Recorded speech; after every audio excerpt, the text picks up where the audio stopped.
দুনিয়ার মানুষের সাধারণ কিছু সাহায্য পাওয়ার পরে যদি তার প্রশংসায় মৃত্যু পর্যন্ত আপনি পঞ্চমুখ হয়ে যান, যে মালিক আসমান দিলেন, যে মালিক জমিন দিলেন, যে মালিক নদী নালা খাল বিল দিলেন, যে মালিক আপনার জন্য এতগুলো রিজিক দিলেন, ওই মালিকের প্রশংসায় পঞ্চমুখ হওয়া যায় না?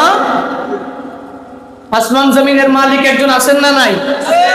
আসেননি? বিশ্বাস আছে তো? তিনি কে? আরো জোরে বলেন। আল্লাহ। সাজালো এ চরাচর, সাজিয়েছেন কে? আল্লাহ। এ চরাচর সে কোন রূপকারে সাজালো এ চরাচর, রূপকার কে? আল্লাহ। জোরে বলেন। আল্লাহ। পৃথিবী সুন্দর বানিয়েছেন কে? আল্লাহ। সন্দেহ আছে? আসমান জমিনের রব একজন আল্লাহ, রূপকার আল্লাহ, বানানেওয়ালা আল্লাহ, খালিক আল্লাহ, রাজ্জাক আল্লাহ, মালিক আল্লাহ, আলামিনের জন্য রব একজন, তিনি হচ্ছেন কে? আল্লাহ। আরো জোরে বলেন। আল্লাহ একজন না দুইজন? সন্দেহ আছে? হ্যাঁ, লাউ কানা ফীহিমা আলিহাতুন ইল্লাল্লাহু লাফাসাদাতা। আল্লাহ একজন, আল্লাহ নিজেই প্রমাণ করেছেন। দুইজন তিনজন যদি আল্লাহ হইতো কি সমস্যা হইতো? এক আল্লাহ বলতো আজকের এই মাহফিলে বৃষ্টি দিয়া লন্ড বন্ধ করে দিব, আরেক আল্লাহ বলতো না না, আজকের এই মাহফিলে বৃষ্টি দেওয়া যাবে না, বান্দারা এত কষ্ট করে সাজাইছেন, তারা আজকে মাহফিল করবেন, সুন্দরভাবেই করবেন, সুন্দরভাবে আবহাওয়া ভালো থাকবে। এক আল্লাহ বলতো বৃষ্টি দিব, আরেক আল্লাহ বলতো বৃষ্টি দিব না। দুইজনের মধ্যে বিশাল এক ফাঁসা সৃষ্টি হয়ে যেত। এজন্য আল্লাহ বলেন, কুল হুয়াল্লাহু আহাদ আল্লাহুস সামাদ লাম ইয়ালিদ ওয়া লাম ইউলাদ ওয়া লাম ইয়াকুল লাহু কুফুয়ান আহাদ। কাফের মুশরিকরা যখন বলাবলি করতে লাগলো মুহাম্মদ শুধু রবের কথা বলে, আল্লাহর কথা বলে, আল্লাহর পরিচয়টা করলে দাও না।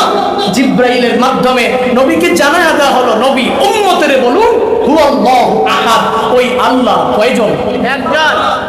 জোরে বলেন না রে ভাই। একজন। ওই আল্লাহ কয়জন? একজন। লা ইলাহা লা ইলাহা ইল্লাল্লাহ।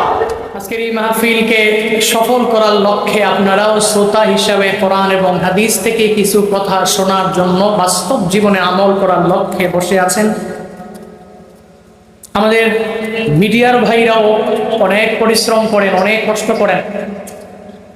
বিভিন্ন জায়গায় আমরা তো গাড়িতে করে, প্রাইভেট কারে এসি আছে, আবার বিমানে করে বিভিন্ন জায়গায় চলে যায়, কিন্তু আমাদের এই ভাইরা অনেক কষ্ট করেন এবং এরা তো আর দামি গাড়ি বা বিমান ইউজ করে যাওয়ার মতো ক্ষমতা রাখেন না। এজন্য অনেক কষ্ট করে বিভিন্ন জায়গায় গাড়ি ভেঙ্গে ভেঙ্গে, গাড়ি পাল্টিয়ে পাল্টিয়ে বিভিন্ন মাহফিলে গিয়ে রেকর্ড করেন আপনাদের জন্য। এই মাহফিল একটা পর্যায়ে এমন ছিল যে সময়ে মিডিয়াগুলো ছিল না, তখন আপনারা ছোট ছোট কিছু মোবাইল নিয়ে রাখতেন, আর এই মোবাইলের মধ্যে রেকর্ডিং করে নিয়ে শুনতেন। কিন্তু সময়ের পরিক্রমায় জামানুল হালি, জামানুল টেকনোলজিয়া, বর্তমান যুগ প্রযুক্তির যুগ। প্রযুক্তির কারণেই, এই আপডেট সমাজের ডিজিটালের কারণেই আপনারা এই মাহফিলগুলো এখন বিভিন্ন মোবাইলে, আজকে বাড়িতে যাওয়ার পরেও কালকে বা কালকের পর দিন যদি সার্চ করেন, অথবা মিডিয়ার নাম লিখে বা বক্তার নাম লিখে নতুন ওয়াজ লিখে সার্চ দিলেই আপনি যে বয়ানটার সামনে বসে শুনতে পেয়েছেন, ওই বয়ানটা আপনি ঘরের মধ্যে বসেও শুনতে পারবেন। এটা ওনাদের কল্যাণ, ওনাদের কারণেই আপনারা ঘরের মধ্যে বসেই, যেখানে এত কষ্ট করে যাওয়া লাগে, আপনি ঘরের মধ্যে বসেই লাইভের মাধ্যমে অথবা ভিডিও স্ট্রিমিংয়ের মাধ্যমে আপনি ফেসবুক, ইউটিউব বিভিন্ন জায়গার মধ্যে কোরআন এবং হাদিসের কিছু কথা জানতে পারতেছেন। এখন তো অনেক ঝামেলা থেকে অনেকেই মুক্ত হয়ে গেছে। আপনার দৈনন্দিন জীবনের যে কোনো মাসআলা লাগলে আপনি দৌড়ে হুজুরের কাছে যাওয়ার আগে ইউটিউবে সার্চ দিয়েই, এমন এক সার্চ ইঞ্জিন তৈরি করেছে বিজ্ঞানীরা, আপনি যে বিষয়ে সার্চ দিবেন সুন্দর করে ধারাবাহিকভাবে প্রত্যেকটা স্কলারদের বক্তব্যগুলো সামনে চলে আসবে। আপনি যে বিষয়ে দিবেন, আপনি যে সাবজেক্ট নিয়ে লিখবেন, ওই সাবজেক্ট নিয়ে ধারাবাহিকভাবে পরিক্রমায় একজনের পরে পরে রিলেটেড এই ভিডিওগুলো যা আছে সব চলে আসবে। এটা ইউটিউবের কল্যাণ। আপনি যে আর এত কষ্ট করে বিভিন্ন জায়গায় যাওয়া লাগতেছে না, ঘরের মধ্যে বসে আপনার দৈনন্দিন জীবনের যে বিষয়ে আপনি বিপদে পড়ে যাচ্ছেন, ওই বিপদ থেকে কিভাবে উত্তরণ হবেন, কিভাবে বিপদ থেকে নিজেকে বাঁচাবেন, কিভাবে ওয়ে বের করবেন, এই ওয়েগুলো দেখায় দেয় এই ইউটিউবার ভাইয়েরা ভিডিও রেকর্ডিং করার মাধ্যমে। এই জন্য এদের প্রতি রাগ হওয়া যাবে না। মাঝে মাঝে ওনারা দাঁড়ায় থাকে, আপনারা রাগ হয়ে গেলে কেমন হবে? রাগ হওয়া যাবে না। আমরা ইহসান করবো সবাই সবাইকে। আল্লাহ ইসলামের জন্য সবাইকে কাজ করার তৌফিক দান করুন, আমিন। আরো জোরে পড়েন, আমিন। রাগ করতেছেন আপনারা? আল্লাহ পাক রব্বুল আলামিনের দরবারে অসংখ্য গণিত শুকর ও সুজুদ যে মহান রব্বুল আলামিন আমাদেরকে ফিতনা ফাসাদের জামানা, বিভিন্ন ফিতনা ফাসাদ থেকে ফারেক করে দুনিয়ার ঝামেলার দিকে মুহতাজ না করে রাহমাতুল লিল আলামিনের হাদিসের ভাষ্য মতে একটি বেহেশতের বাগানে এলাকার সমাজের বিভিন্ন মানুষগুলো থেকে যাচাই করে বাছাই করে একটি বরকতপূর্ণ মজলিসে কোরআন এবং হাদিস শোনার জন্য বলবার জন্য তৌফিক দান করেছেন। ওই মালিকের দেওয়া জবান দিয়ে, মালিকের দেওয়া শক্তি দিয়ে, মালিকের শেখানো কালিমাতুশ শুকর সকলে প্রাণ খুলে মন উজাড় করে চিল্লা সমস্বরে একবার করে পড়ি আলহামদুলিল্লাহ, আলহামদুলিল্লাহ। এতগুলো মানুষ সাউন্ড দিলে তো আর একটু হাই সাউন্ড হওয়ার কথা ছিল, হ্যাঁ? এটা হাই হয়েছে, সুপারলেটিভ ডিগ্রির হাইস্ট হয়নি। এই জন্য একটু জোরে মালিকের প্রশংসায় পঞ্চমুখ হয়ে যায়। সকলে চিল্লা একবার করে পড়ি আলহামদুলিল্লাহ, আলহামদুলিল্লাহ। তাসবিহ গুলো আগে একটু পড়ে নেই, তাহলে একটু চাঙ্গা হবো, হ্যাঁ? পারবো না ইনশাআল্লাহ? সকলে একবার করে চিল্লা পড়ি সুবহানাল্লাহ, সুবহানাল্লাহ। আরো জোরে পড়ি আলহামদুলিল্লাহ, আলহামদুলিল্লাহ। আরো জোরে মালিকের বরত্ব প্রকাশ করি, চিল্লা পড়ি আল্লাহু আকবার, আল্লাহু আকবার। কষ্ট হয়েছে, গুনাহ হয়েছে, হ্যাঁ? কষ্ট হয়নি, গুনাহ হয়নি, বরং প্রত্যেকের আমল নামায় সওয়াব দিয়েছেন কে? আপনি মাহফিলে আসছেন, আপনাদের ব্যস্ততা, নিজে ব্যস্ততা, বাড়ির ব্যস্ততা, পারিবারিক ব্যস্ততা, ব্যক্তিগত ব্যস্ততা সব ফলায়া দিয়া আজকের এই মাহফিলে আসলেন। যাওয়ার সময় যদি কিছু গুনাহ নিয়ে যান, কোনো ফায়দা হবে? এই যে কিছু আমলের কথা শুনলেন, নিজেও সুবহানাল্লাহর আওয়াজ দিলেন, আলহামদুলিল্লাহর আওয়াজ দিলেন, আল্লাহু আকবারের আওয়াজ দিলেন, রব খুশি হয়ে যাবে, আমল নামার মধ্যেও সওয়াব নিয়ে বাড়িতে যাওয়া যাবে। এই জন্য আমরা সর্বাবস্থায় প্রশংসা করবো কার? আল্লাহ। আমাদের প্রশংসা পাওয়ার একমাত্র যোগ্য কে? আল্লাহ। দুনিয়ার মানুষের প্রশংসায় তো পঞ্চমুখ হয়ে গেল। একটা মানুষ যদি আমাকে বিপদের সময় সাহায্য করে, সহযোগিতা করে, তো আমি তো তার প্রশংসায় পঞ্চমুখ হয়ে যাই, মৃত্যু পর্যন্ত আমরাও তার প্রশংসা করি। কেন? আমাকে বিপদের সময় সে সাহায্য করেছে, সহযোগিতা করেছে। দুনিয়ার মানুষের সাধারণ কিছু সাহায্য পাওয়ার পরে যদি তার প্রশংসায় মৃত্যু পর্যন্ত আপনি পঞ্চমুখ হয়ে যান, যে মালিক আসমান দিলেন, যে মালিক জমিন দিলেন, যে মালিক নদী নালা খাল বিল দিলেন, যে মালিক আপনার জন্য এতগুলো রিজিক দিলেন, ওই মালিকের প্রশংসায় পঞ্চমুখ হওয়া যায় না? আসমান জমিনের মালিক একজন আছেন না নাই? আসেননি? বিশ্বাস আছে তো? তিনি কে? আরো জোরে বলেন আল্লাহ। রূপকারে সাজালো এ চরাচর, সাজিয়েছেন কে? আল্লাহ। আজ রূপকার কে? আল্লাহ। জোরে বলেন আল্লাহ। পৃথিবী সুন্দর বানিয়েছেন কে? আল্লাহ। সন্দেহ আছে?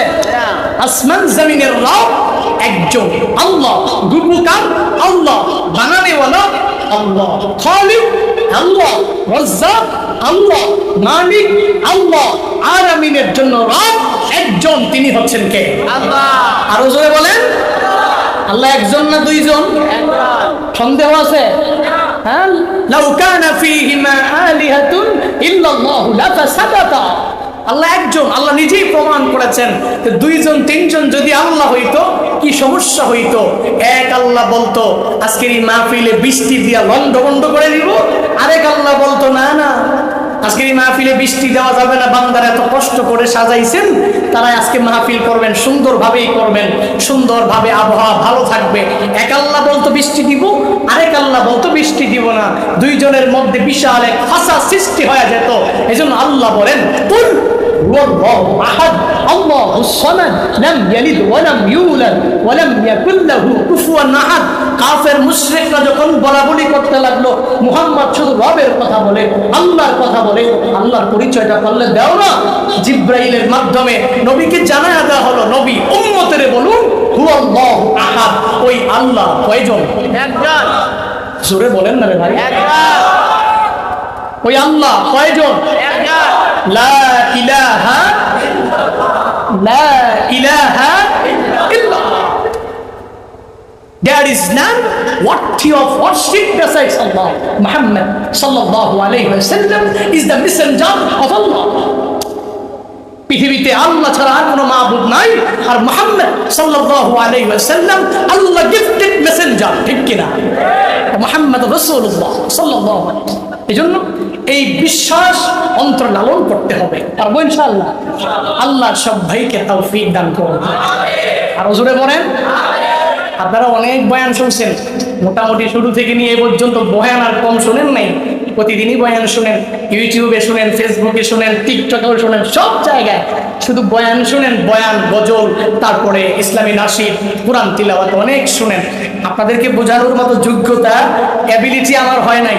তবুও আমি নিজের আমলকে আগে কিছু ইসলাহ করব, তারপরে আপনাদের সামনে কিছু কথা উপস্থাপন করব। অগুছালুভাবে আল্লাহ আমাদের প্রত্যেককে সুন্দরভাবে বলার, শোনার তৌফিক, ধৈর্য, হিম্মত, ইলম, হিলিম দান করেন। সকলে পড়ি আমিন। আরো জোরে বলেন আমিন। চলতেছে রবিউল আউয়াল, বড় দামি মাস, বড় সম্মানী মাস। এ মাসের বয়ানই হলো নবীর গুণগান গাও।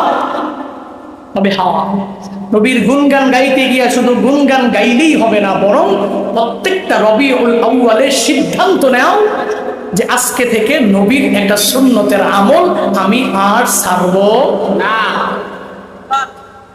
এই সিদ্ধান্ত নেওয়া লাগবে। প্রত্যেকটা বছর রবিউল আউয়াল আসলো, আবার চলে গেল, আসলো চলে গেল, আসলো চলে গেল। লাইফ থেকে 20 বছর, 30 বছর, 25 বছর, 28 বছর পর্যন্ত রবিউল আউয়াল আসে চলে যায়। আমি প্রতি বছর রবিউল আউয়ালে র্যালি করার সময় কিছু জিলাপির জন্য, টাকার জন্য আমি ওই র্যালিতে যোগদান করলাম, আর তখনই নবীর কথা স্মরণ হয়ে গেল। বাকি 11 মাস আর রাহমাতুল লিল আলামিনের সুন্নতের আমল নাই, আর নবীর কথা মনেও নাই। ঠিক কি না? না ভাই, আপনারা অনেক কাছের মানুষ, আমার অনেক প্রিয় আমার। আপনারা যদি মনে করেন আমি আপনাদের শুভাকাঙ্ক্ষী না, ভুল কথা। প্রত্যেকের শুভাকাঙ্ক্ষী আমি। বেশি দূরে জুনায়েদ আল হাবিবের বাড়ি না, দেবিদ্দার চান্দি না, বেশি দূরে তো না। আজকে বাড়ি থেকেও সার্চ দিলাম ম্যাপে যে কৃষ্ণপুর থেকে কঙ্গাই, দেখি না কয় কিলোমিটার, 30 কিলোমিটার রাস্তা। 30 কিলোমিটার রাস্তা, আগে তো মানুষ হাইটে যাইতো। এই জন্য আপনাদেরকে শুভাকাঙ্ক্ষী হিসাবে বলি, আপনি ঈদে মিলাদুন নবী নামে র্যালি করলেন, কিন্তু নবীর সুন্নতের আমলগুলো রাখতে পারলেন না। দাড়িটাকে আজ পর্যন্ত লম্বা করতে পারলেন না। আপনি আপনার মাথার মধ্যে টুপি লাগাইতে পারলেন না। আপনি জুব্বা পরে চলাফেরা করতে পারলেন না। নেসপেশাক করে চলাফেরা করতে পারলেন না। নবীর সুন্নতের একটা আমলও জিন্দা করতে পারলেন না। কিন্তু আপনার ওই র্যালি দিয়ে কি ফায়দা হবে? যেই ভাইটা র্যালি দেয় নাই, ঈদে মিলাদুন নবী মানে, নবীর মিলাদটাও মানে, জন্ম মানে, কিন্তু সিরাত দ্বারা নিজের জিন্দেগিটাকে গঠন করেছে।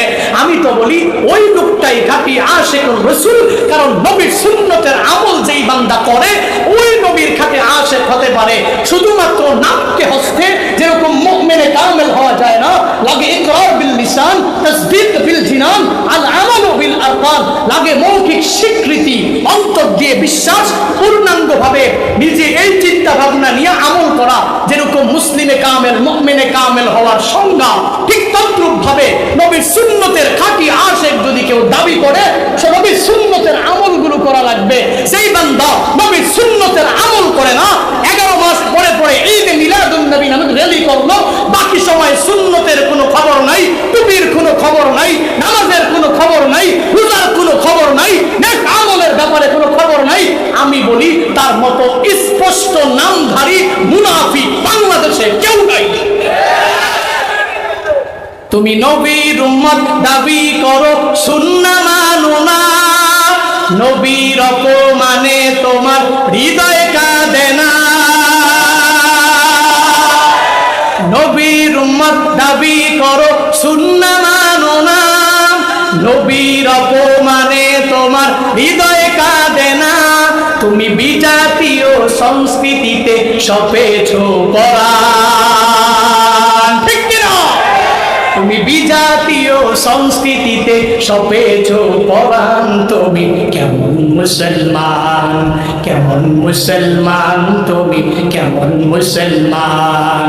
তুমি রমজান এলে রাখো না রোজা, দিনকে করো আঘাত।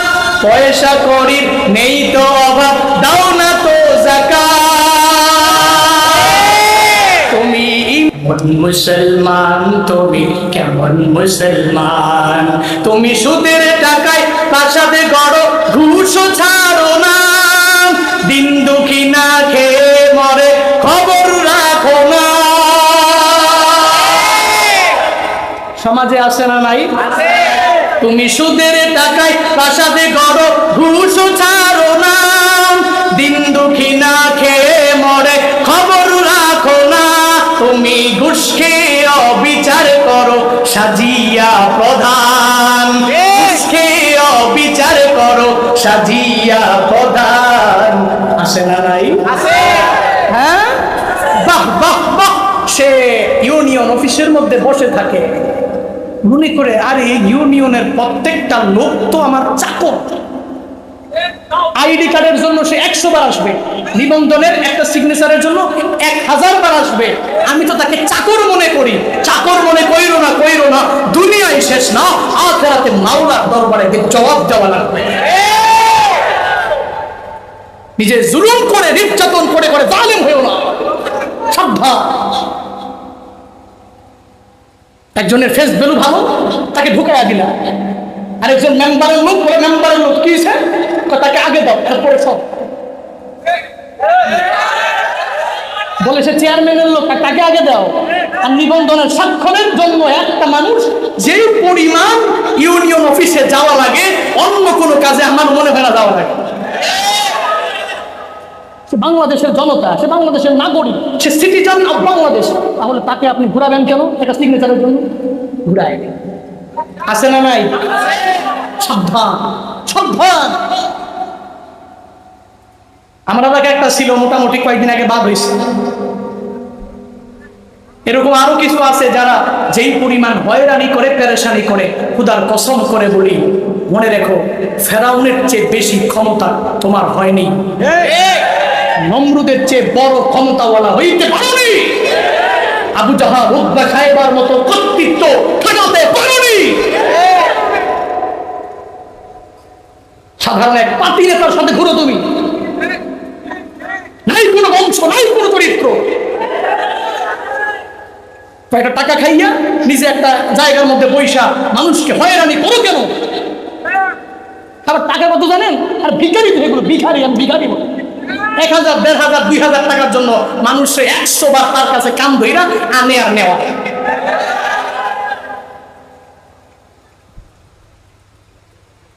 আল্লাহ হিদায়াত দান করেন, আমিন।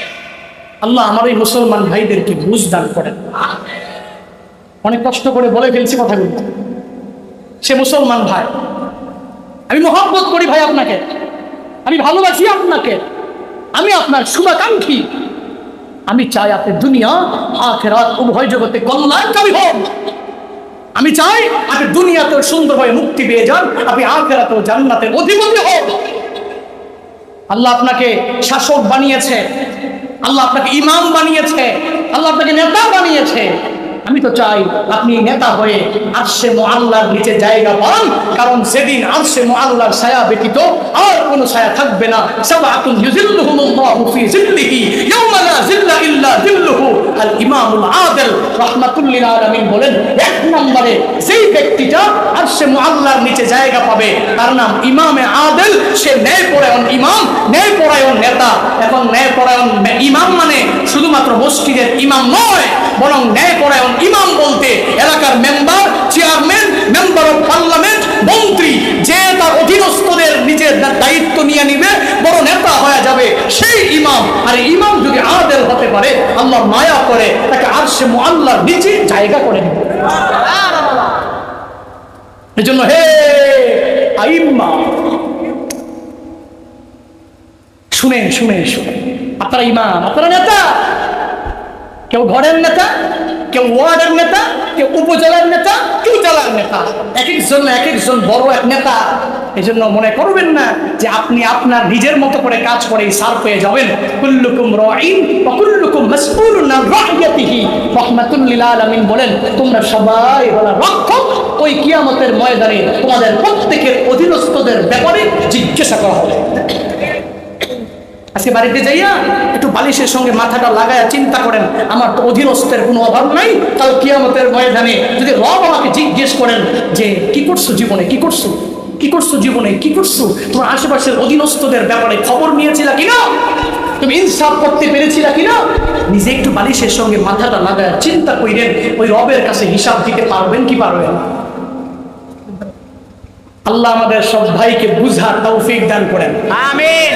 আরো জোরে বলেন আমিন। রাগ করেছেন না, কষ্ট পেয়েছেন না? সকলে আবার একবার করে পড়ি সুবহানাল্লাহ, সুবহানাল্লাহ, আবারও পড়ি আলহামদুলিল্লাহ, আলহামদুলিল্লাহ, আবারও চিল্লায়া পড়ি আল্লাহু আকবার। আমি আগেই বলছি ভাই, আমার কথার মধ্যে কোনো গুছালো কিছু পাবেন না, আপনি অগুছালো কিছু পাবেন। আমি আপনাদেরকে বোঝানোর মতো অ্যাবিলিটি আমার নাই।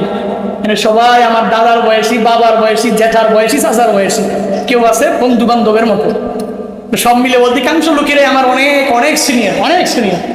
এক জুনিয়র মানুষ সিনিয়র মানুষকে বুঝাইতে পারে না ভাই, কিন্তু এরপরেও হাত জোর করে শ্রদ্ধাবনত নিজে বিনয়ের বাহুটা বিছায়া দিয়ে বলি, আপনি নবীর সুন্নতের খাঁটি আশিক হন। শুধুমাত্র কেবলমাত্র একদিনের মাধ্যমে এই খাঁটি আশিক হওয়া যায় না, বরং 12 মাসের 365 দিন নবীর সুন্নতের উপরে আমল করেন।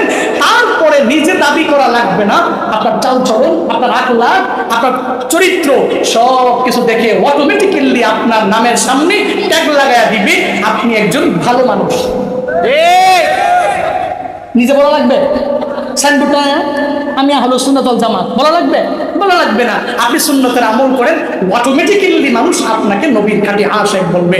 আল্লাহ মানুষের নামে মাত্র খাঁটি আশিক রাসূল বানায়ও না, আল্লাহ নবীর সুন্নতের আমল করার মাধ্যমে আমাদেরকে আশিক রাসূল হওয়ার তৌফিক তুমি সবাইকে দাও, আমিন। আরো জোরে পড়েন না, লাকাদ কানা লাকুম ফি রাসূলিল্লাহি উসওয়াতুন হাসানাহ। আল্লাহ তাআলা বলেন, রাহমাতুল লিল আলামিনের মধ্যেই রয়েছে তোমাদের জন্য উত্তম আদর্শ। আল্লাহ বলেন ফি রাসূলিল্লাহি উসওয়াতুন হাসানাহ। এ মানুষেরা, হে আমার বান্দা বান্দীরা, রাহমাতুল লিল আলামিনের মধ্যেই রয়েছে তোমাদের জন্য উত্তম আদর্শ। আসমানের নিচে জমিনের উপরে সবচেয়ে বড় দামি যদি হতে চাও, সবচেয়ে বড় সম্মানী যদি হতে চাও, সবচেয়ে বড় দামি হতে হলে, সবচেয়ে বড় সম্মানী হতে হলে, সবচেয়ে বড় মর্যাদার অধিপতি হতে হলে রাহমাতুল লিল আলামিনের সুন্নাত ছাড়া আর কোনো বিকল্প নাই। আমার নবীর আদর্শের চেয়ে পৃথিবীতে আর কারো কোনো বড় আদর্শ নাই।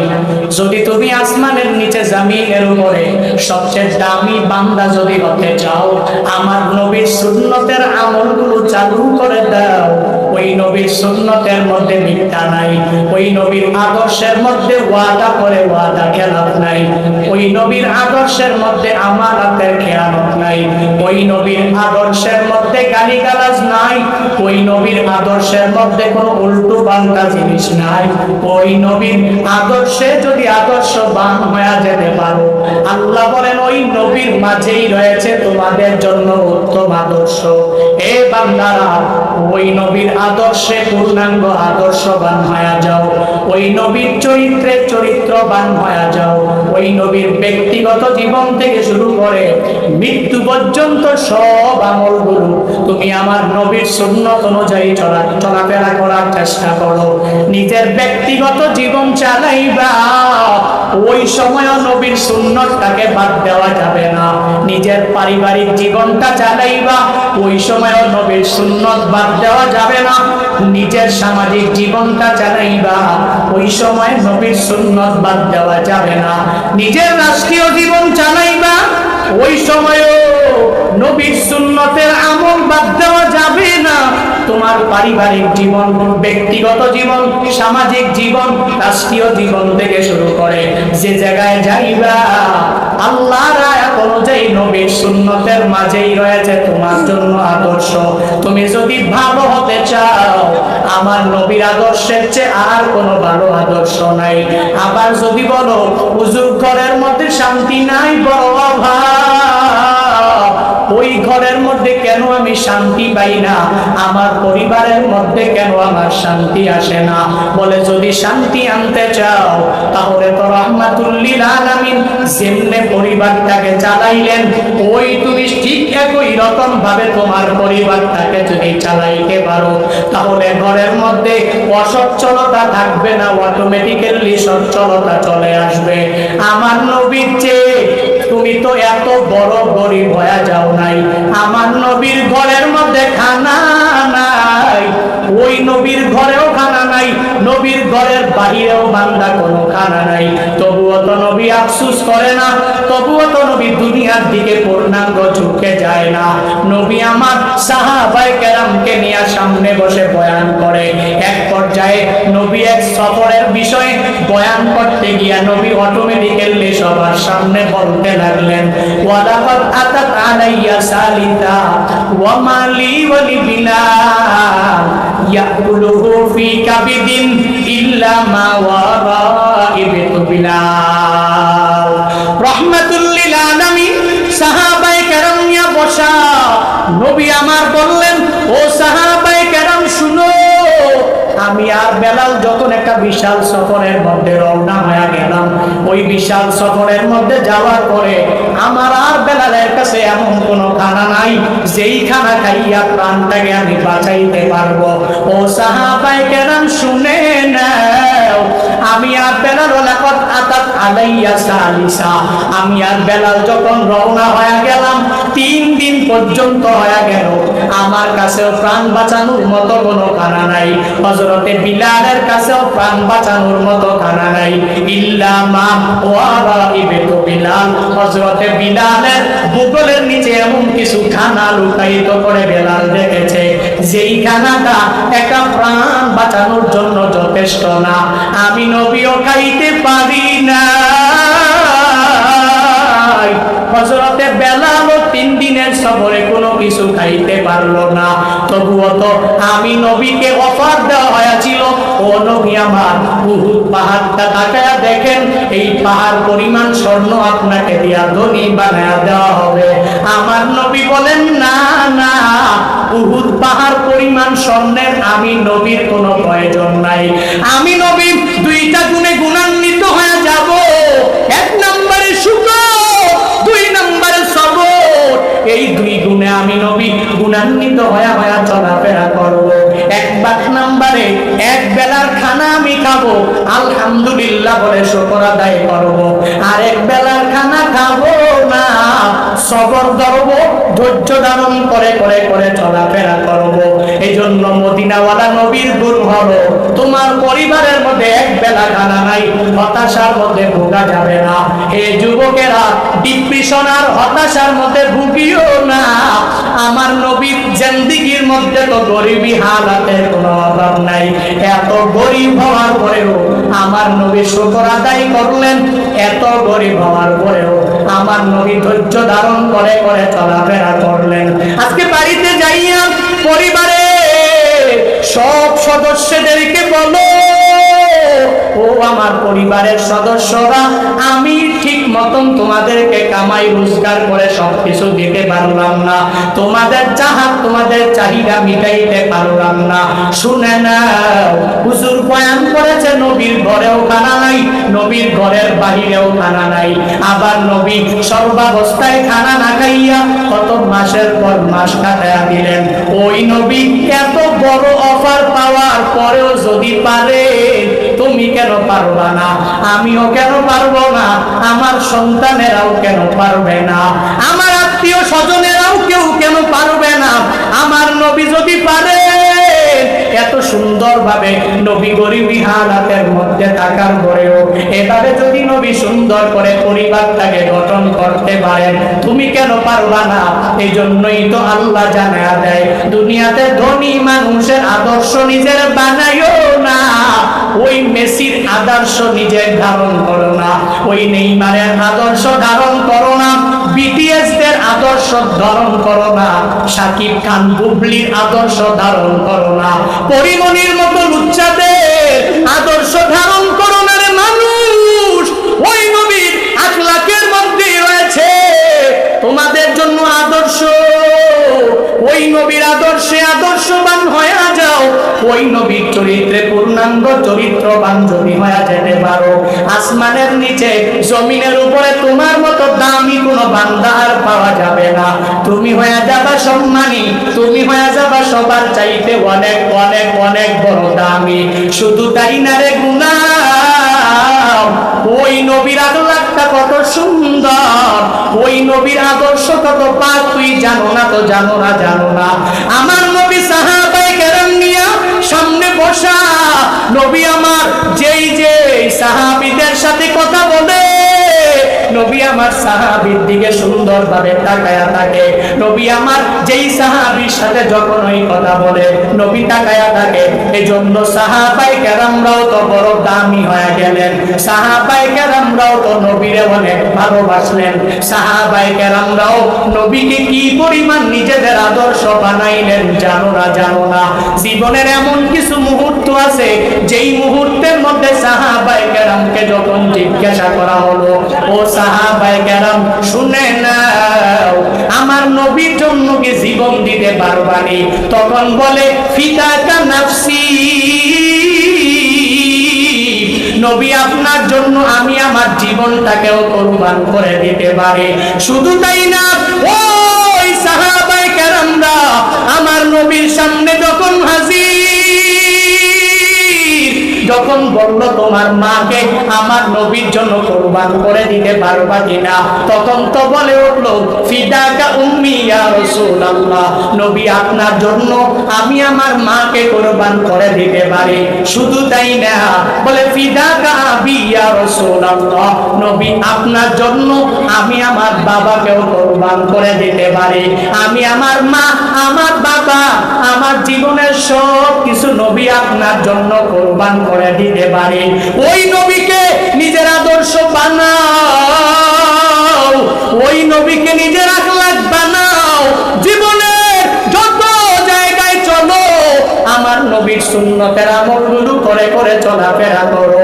আল্লাহ তো জানায়া দিলেন, নবীর মাঝেই রয়েছে তোমাদের জন্য উত্তম আদর্শ।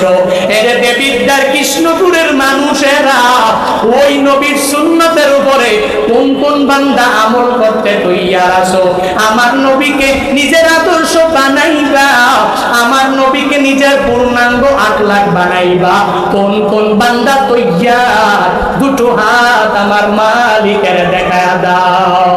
ওরে দয়ার মালিক, এই দেবিদ্যারের জমিনে তাকায়া দেখেন আপনার কতগুলো আশিকিন বান্দা, জাকিরিন বান্দা নবীর সুন্নতের উপরে আমল করে করার চেষ্টা করবে। আল্লাহ, এই মুরাদনগরের মানুষেরা নবীর সুন্নতের উপরে আমল করার চেষ্টা করবে, শুধুমাত্র মৌখিক দাবি করবে না, অন্তর দিয়া বিশ্বাস করে কার্যে পরিণত করবে। আল্লাহ বক্তা শ্রোতা সবাইকে আমল করার তৌফিক দান করো, আমিন। আরো জোরে বলেন, আরো জোরে মন থেকে একবার করে পড়ি, আল্লাহুম্মা আমিন। নবীর সুন্নতের উপর আমল করতে পারবো তো ইনশাআল্লাহ। শুধুমাত্র মৌখিক দাবি করব না, আমরা অন্তর দিয়েও বিশ্বাস স্থাপন করব নবীর সাহাবায়ে কেরামকে, তাবেঈনকে, তাবেঈনকে, আইম্মায়ে মুজতাহিদিনদেরকে নিজের আদর্শ বানাবো, নবীকেও পূর্ণাঙ্গ নিজের সুন্নতের আশিক বানায়া ফেলবো। যতদিন দুনিয়াতে থাকবো নবীর সুন্নতের উপরেই চলার চেষ্টা করব। আর নবীকে নিয়ে যখন কটূক্তি করবে, নিজে হাত দিয়ে বাধা দিতে না পারলেও মুখ দিয়ে বাধা দেওয়ার জন্য বাইতুল মুকাররম হোক আর যেইখানেই হোক উলামায়ে কেরামদের পিছনে চলে যাব। রাজি আছি তো ইনশাআল্লাহ? আল্লাহ সব ভাইকে মৌখিক দাবি করার পাশাপাশি অন্তর দিয়ে নবীর সুন্নতের আমলগুলো বিশ্বাস করে কার্যে পরিণত করার তৌফিক দান করেন। সকলে পড়ি আমিন। হযরত মাওলানা প্রিয় শেখ সাদিকুর রহমান আল আজহারি দামাত বরকাতুহুম চলে আসছেন। উনি আপনাদের সামনে কোরআন এবং হাদিস থেকে সুন্দর গুছালো কথা বলবেন। আপনারা ওনার সাথে সুন্দরভাবে থেকে সুন্দরভাবে কোরআন এবং হাদিসের কথা শুনে আখিরি মুনাজাত দিয়ে বাড়িতে যাবেন। কুমিল্লার মানুষেরা পারবেন তো ইনশাআল্লাহ? কারা কারা আখিরি মুনাজাত দিয়ে বাড়ি যাবেন? লিল্লাহে তাকবীর। ওয়াদা ঠিক থাকবে তো ইনশাআল্লাহ? আল্লাহ সব ভাইকে আখিরি মুনাজাত দিয়ে সুন্দরভাবে গুনাহ মুক্ত জিন্দেগি নিয়ে বাড়িতে যাওয়ার তৌফিক দান করেন। বারাকাল্লাহু লানা ওয়া লাকুম ফিল কুরআনিল আযীম ওয়া নাফা'না ওয়া ইয়্যাকুম বিল আয়াত ওয়াদ যিকরিল হাকীম ওয়াস্তাগফিরুহু ইন্নাহু হুয়াল গফুরুর রহিম। আসসালামু আলাইকুম ওয়া রাহমাতুল্লাহি ওয়া বারাকাতুহু।